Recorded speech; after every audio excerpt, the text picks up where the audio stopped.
Everyone, how's it going? Matt here today from TechSmart with a drop test video between the Samsung Galaxy S5 and the Samsung Galaxy S4.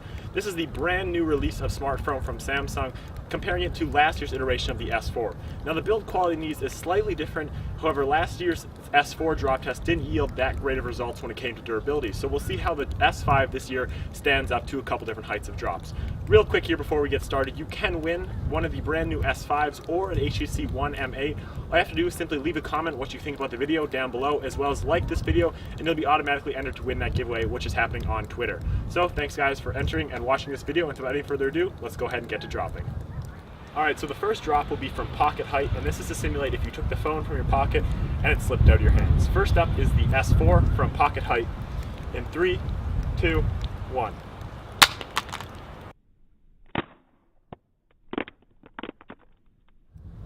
Now we're going to do the S5 from pocket height again, dropping in 3, 2, 1.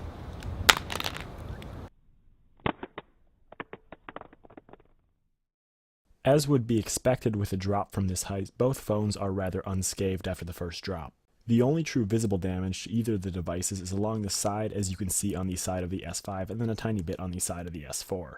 Both screens are still obviously flawless, which is nice to see considering this is such a short height to drop the phones from. Next up, we have the drop from head height, simulating a phone call and if the phone were to slip out of your hands. First up is the S4. Here we go from head height in 3, 2, 1.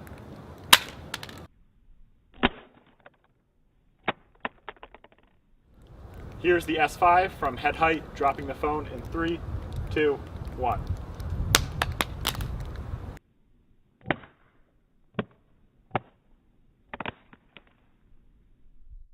It's refreshing and reassuring to see that both phones have held up fairly durable for a head height drop, which is approximately 6 feet on my body. Still, the only damage is to the edges of the phone, with the scratches along the chrome on the side of the S5 mainly, and then a tiny bit on the S4.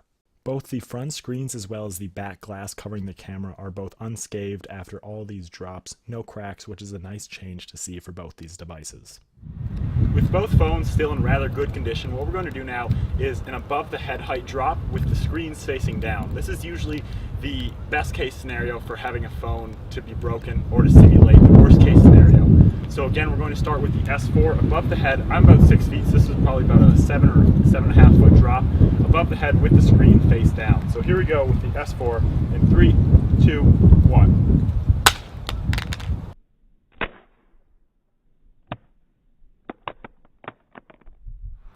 Alright, and now for the S5 with the screen face down above the head in 3, 2, 1.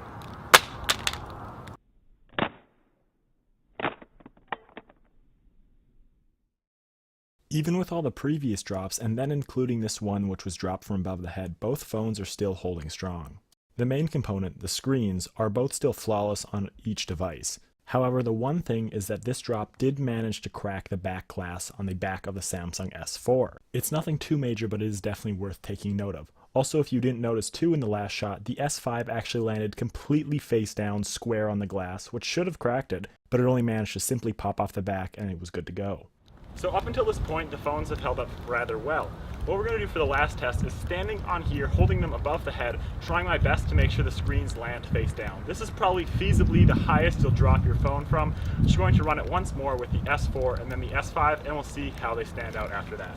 So here we go for the first test from, I would say, just about 10 feet. Again, trying to make the phone land face down as good as possible with the Samsung Galaxy S4, dropping in 3, 2, 1.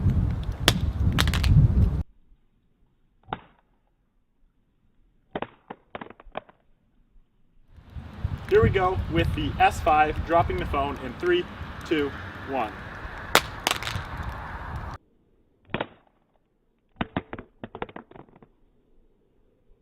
Unfortunately, it was this test that did it in for the screen on the Samsung Galaxy S4. The slow motion shot shows that it actually landed on the corner, popped up, flipped over, and then landed on the opposite corner, even though we were going to try to make it land on the screen first. It is worth remembering though that this was from 10 feet and it already had been dropped previously a couple different times. When we go ahead and take a look here at the S5, we see that the screen still is flawless, which is surprising, but let's see if that stands up for long. Now, of course, what other way do we have to go than take standard procedure of actually running over the phone with a car if it has survived all the drops up until this point? So that's exactly what we'll do. Here's the S5 prepared to be run over with an SUV.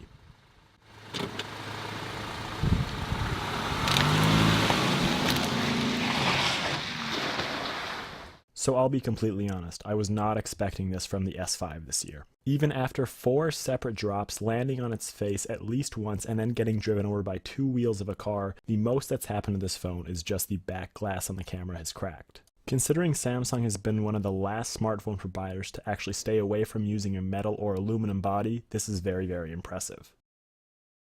For those of you who saw the results from last year's drop test, you may remember that the S4 was down and out for the count fairly fast, so when I saw the S5 this year, I had a feeling it may succumb to the same fate. But as you can see in these drop tests, that is not the case. I'm glad to say it.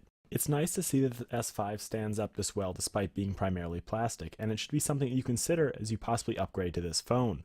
Thanks so much guys for watching, I hope you liked the video. Be sure to leave a like and a comment down below, and I'll see you in the next one.